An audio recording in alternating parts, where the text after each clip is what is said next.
Benvenuti, cari napoletani. Lasciate un like al video e iscrivetevi al canale per rimanere sempre aggiornati sulle ultime notizie del nostro amato club. Grazie. Il Chelsea ha preso la drastica decisione di valutare offerte per l'acquisto a titolo definitivo di Alejandro Garnacho in questa sessione di mercato estiva, a solo un anno dal suo trasferimento dal Manchester United per 40 milioni di sterline. Il nuovo allenatore del Chelsea, Xabi Alonso, non ha incluso il nazionale argentino nei suoi piani di ristrutturazione tattica dopo una stagione estremamente deludente a Stamford Bridge.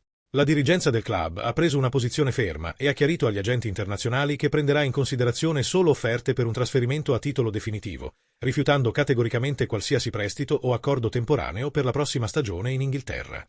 L'esterno 22enne non è riuscito a giustificare l'enorme investimento finanziario fatto dal club londinese, venendo penalizzato da una preoccupante incostanza in campo e dall'instabilità di una squadra che ha avuto 3 allenatori diversi in un solo anno. L'attaccante sudamericano ha disputato un totale di 43 partite ufficiali in tutte le competizioni nella stagione 2025-2026, ma non è riuscito a conquistare un posto da titolare nella nazionale inglese. Le sue modeste statistiche individuali si sono attestate a 8 gol e 4 assist, con un solo gol in Premier League e un altro in Champions League, torneo da cui la squadra è stata eliminata prematuramente. La fragilità fisica dell'attaccante ha inoltre causato seri problemi di salute e ricorrenti infortuni muscolari verso la fine dell'anno, un fattore che ha minato la sua fiducia al punto da costargli il posto da titolare e tenerlo fuori dalla maggior parte delle partite dell'Argentina ai mondiali del 2026.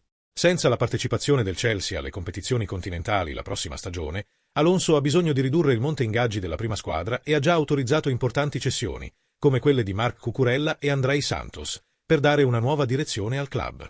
Il consiglio di amministrazione del Chelsea attende pazientemente il momento opportuno per recuperare l'investimento iniziale, consapevole che il Manchester United detiene una clausola di riscatto del 10% per qualsiasi futura cessione.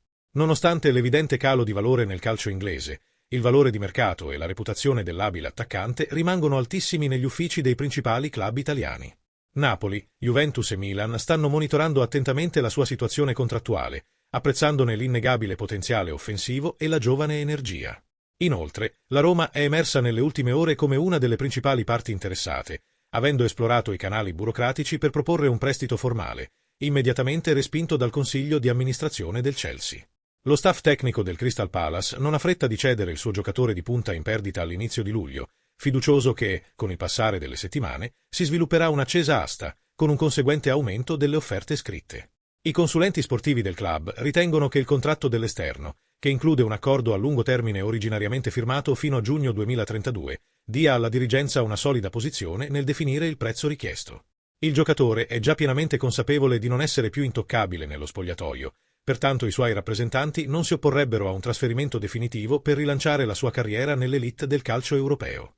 I prossimi giorni di questo intenso periodo estivo saranno cruciali per stabilire se le richieste informali si trasformeranno in trattative formali tra i club. Lo staff tecnico di Xabi Alonso intende reinvestire il ricavato di una possibile cessione nel rafforzamento di altri reparti prioritari del campo, assicurandosi le risorse finanziarie necessarie per costruire una squadra equilibrata e disciplinata in Inghilterra. Con la ferma convinzione di inaugurare una nuova era libera dalle turbolenze istituzionali del recente passato, il Chelsea forzerà la partenza di Alejandro Garnacho per ristrutturare il reparto offensivo, assumendosi i rischi finanziari dell'operazione al fine di fornire al tecnico i giocatori ideali per riportare il club tra le prime 4 della Liga. Qual è la tua opinione, tifoso del Napoli? Lascia un commento al video e iscriviti al canale. Forza Napoli sempre!